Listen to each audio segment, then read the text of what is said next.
Hello, it's me, Mrs. Mutter. I'm going to read the third part of our Spitfire story. I'm just going to recap what's happened in the last episode, just in case you've forgotten. So, having seen Spitfires fighting above London to save Britain from the Nazis, the children decide to travel to the RAF Museum in Cosford. They've heard that Wolverhampton, near to Cosford, did lots to raise money, and they want to help. And they know that the Germans had been bombing Birmingham and Wolverhampton during August 1940. But will other cities in Britain want to help? And how can you ask people for money when they're poor, at war, and their sons and some of their daughters are fighting away from home? So this is part 3. Yusra's dad drove the children to Wolverhampton. He said he would take them to the RAF Museum, Cosford, after they had first had a look around the town. He would wait in a coffee shop so they knew where he was if they needed him. Then he suggested they could go to Cosford on the train together. As soon as he had gone, Yusra, Danny and Lily put on their Spitfire Fund badges.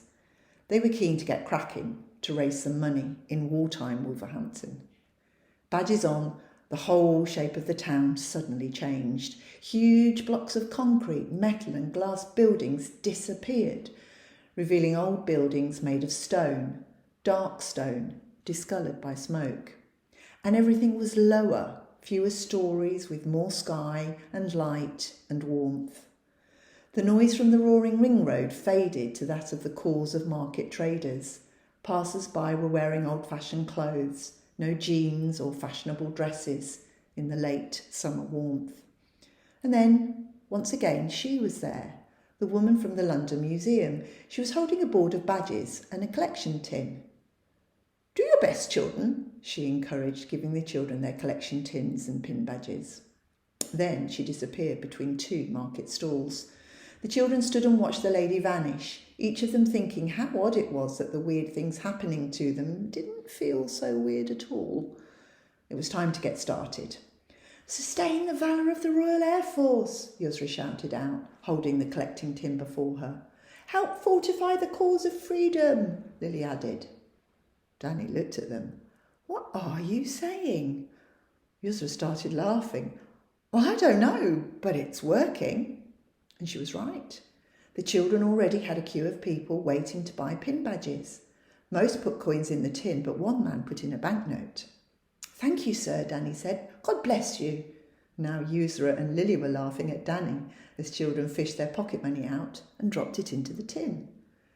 After selling all their pins and filling their collection tins, Danny, Lily, Yusra and her dad took the train out of Wolverhampton towards Cosford, accelerating through yards packed with trucks delivering to warehouses and then into the countryside. The trains were not like what they were used to in London. In these 1940s trains, you sat in compartments, a bench of seats big enough to hold 4 or 5 facing each other, another bench opposite. There were racks above the seats where passengers stored their bags. Yusra's dad didn't appear to notice anything odd, so none of them mentioned it to him. "It's like the inside of a Harry Potter train," Lily suggested, as she opened the window in the side of their compartment, causing the man opposite's newspaper to flutter in the wind. She shut the window and apologised. "It's not a problem," the man said, nodding, and then went back to his newspaper. The children spent the rest of the journey staring at the countryside and at the front page of the man's newspaper. "The Wolverhampton Express and Star, Saturday the 14th of September, 1940. RAF down 37 enemy fighters in one day."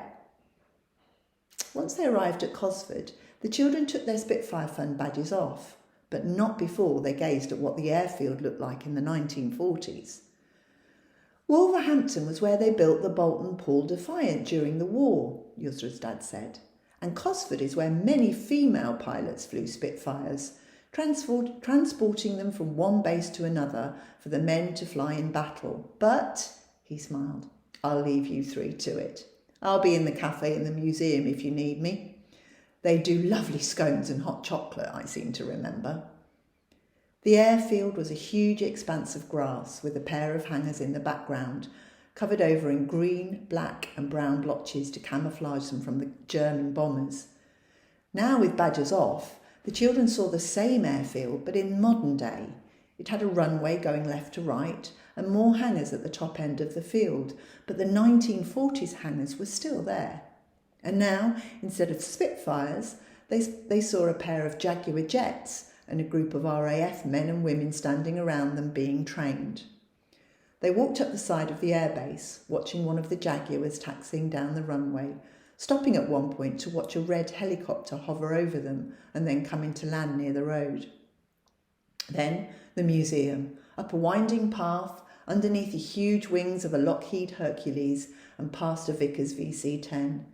"These planes are amazing," Lily gasped. "I love it here." "There's more inside," Yusra said, excited. "Massive planes just hanging off wires and some 10 times bigger than these, and a Spitfire. This place is just as fab as the RAF Museum in London. My dad brings me here a lot when he's working in Birmingham." "Oh yeah," Danny enthused. "I can't wait." Inside the visitor centre, the children asked for directions to the Battle of Britain exhibition. They walked through the test flight hangar, past a Fairy Delta II, and through a dark corridor to the War in the Air hangar. There they saw German and British aircraft, a Junkers 88, a Hawker Hurricane, and of course a submarine Spitfire. There were a range of uniforms from the Second World War, including the uniform of Sir Hugh Dowding, who was the commanding officer of RAF Fighter Command during the Battle of Britain. There was also a mysterious poster. The poster read, "Careless talk costs lives." "What does that mean?" Danny asked. "Well, in the war you had to be careful what you said," Yusra explained. "There were spies who wanted to find out things that the Germans could use against us. Everyone was made to be suspicious, just to..." Yusra stopped talking when they saw the plaque. It was made of brass, a sheet of metal attached to the wall. On the plaque were written the words, "In the hour of peril, the people of Wolverhampton earned the gratitude of the British nation, sustaining the valour of the Royal Air Force and fortifying the cause of freedom by the gift of fighter aircraft." "Sustain the valour of the Royal Air Force," Yusra said under her breath. "Help fortify the cause of freedom," Lily muttered. Danny was speechless. The writing on the plaque was the same wording as the things Yusra and Lily had said a few hours before when they'd been raising money in Wolverhampton. The 3 children took their pins out of their pockets and stared at them. "What is this all about?" Lily asked as Danny dropped his on the floor, crying out in pain. Quickly the girls did the same. "They're red hot," Danny said. And now the 3 children stared at each other. "The badges going hot must mean something," Lily said. "What, something we have to do?" Yusra asked. And then Danny looked at a newspaper headline on the display. "The date," he said. It read, 14th of September 1940. 0 hour. It's now or never for the invasion. London holds its breath. "We have to get back," Lily gasped, "to London, now." "What? Why?" Danny sounded confused. "Tomorrow's 15th of September, 80 years since the day Germany was supposed to soften Britain up for invasion. Operation... what was it called?" "Sea Lion," Yusra said. "Come on, my dad's just texted to say there's a train due at about 15:15. "But should we?" Danny asked another question. "Is it really a good idea to go to London when there's bombs falling out of the sky? What if one falls on us?" And that's where we leave the 3rd part. Quite exciting. The 4th part will be coming soon. Bye.